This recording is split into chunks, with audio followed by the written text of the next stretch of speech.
ഞാൻ ഇന്ന് പറയാൻ പോകുന്നത് എൻ്റെ പൂച്ചയെ പറ്റിയാണ്. ഇതിൽ കാണുന്ന പൂച്ചയെ കുറിച്ചാണ് ഞാൻ ഇന്ന് പറയുന്നത്. ഇവിടുത്തുകാരി ആയിരുന്നില്ല. അവളുടെ അമ്മ അവളെ എവിടെയോ ദൂരെ പ്രസവിച്ചു. ഒരു ദിവസം ഞാൻ രാവിലെ എഴുന്നേറ്റ് മുറ്റത്തിറങ്ങിയപ്പോൾ കണ്ടത് ഈ പൂച്ച ഇങ്ങനെ അടുത്തുകൂടി വന്നിരിക്കുന്നതാണ്. അപ്പോൾ എനിക്ക് തോന്നി, നല്ല ഇണക്കമുണ്ടല്ലോ, അത് രോമനിച്ച് വളർത്തിയാലോ. അങ്ങനെ അതിന് തിന്നാനായി ഭക്ഷണമെല്ലാം കൊടുത്തു. എന്നേക്കാൾ അധികം എൻ്റെ അച്ഛനോടായിരുന്നു അവൾക്ക് അധികം സ്നേഹം.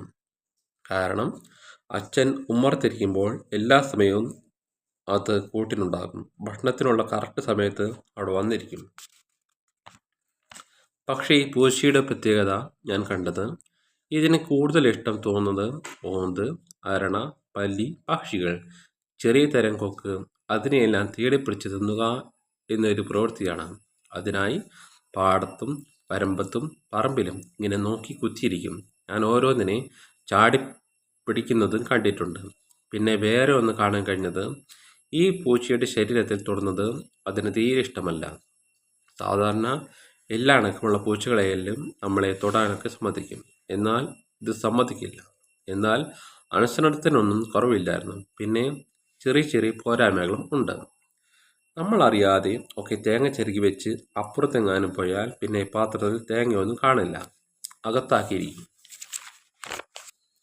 കുറച്ച് നാൾ കഴിഞ്ഞപ്പോൾ ഞങ്ങളുടെ വീട്ടിന് ചുറ്റുമുള്ള എല്ലാ ബന്ധുക്കളുമായി നല്ല അടുപ്പത്തിലായി. അങ്ങനെ ഇരിക്കുമ്പോൾ ഒരു ദിവസം അപ്പുറത്തെ പറമ്പിൽ താമസിക്കുന്ന ഏട്ടൻ്റെ ഒരു പൂച്ചയെ അവൾ കൂട്ടിനായി കിട്ടി. കുറച്ച് നാൾ കഴിഞ്ഞപ്പോൾ ഈ പൂച്ച 2 കുട്ടികൾക്ക് ജന്മം നൽകി. അപ്പുറത്തെ വൈക്കോൽപ്പുരയിലായിരുന്നു അവളുടെ ആദ്യ പ്രസവം. കന്യപ്രസവത്തിൽ ഒരു കുഞ്ഞിനെ മാത്രമേ അവൾക്ക് ലഭിച്ചുള്ളൂ. നിർഭാഗ്യവശാൽ ഒരു കുഞ്ഞിനെ പാമ്പ് കൊത്തിയതാണെന്ന് തോന്നുന്നു. ഒന്ന് ചത്തുപോയി.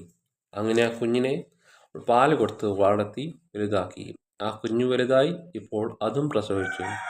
ആ കുഞ്ഞുങ്ങളെല്ലാവരും കൂടി ഓടിച്ചാടി കളിച്ച് രസിച്ച് ഇന്ന് ആ പൂച്ച അമ്മൂമ്മയായി ജീവിക്കുന്നു. Thank you all.